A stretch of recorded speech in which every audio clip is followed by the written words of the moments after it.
त्या मुखामध्ये नाम सदैव भरलेलं असतं. यमराजाचा लाग नाही तिथं, नाही का. ज्ञानदेवी मंत्र हरिनामाचे शस्त्र यमे कुळ गोत्र वर्जियेले. यमराज म्हणतात नाही रे बाबा, तिकडं लाग नाही आपला.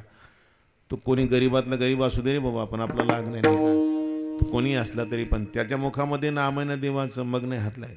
आणि मग ज्याच्या मुखात नाम नाही ना, तो राजा असला तरी झोडपीतच नेतो तिथं, बाकी काही नाही, विचारत नाही त्याचा. राजा असू दे कोणी असू दे, नाही का. ते यमाच्या दरबारात का रंक होती राजे यमाची घरी. काय त्याचं कारण, आचरणे बरी नाही म्हणून.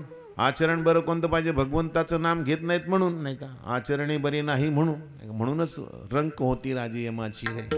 राजे असून सुद्धा तिथं रंक होतात. पण जो रंक आहे आणि तो जर भगवंताच्या नामानं त्याचा मुख भरलेला असेल तर यमराज त्याला हातच जोडतात.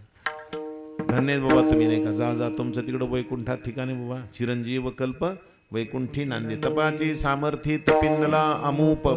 चिरंजीव कल्प वैकुंठी नांदे. म्हणून वैकुंठामध्ये त्याला ठिकाण आहे. भगवंताच्या सानिध्यात तो राहत असतो.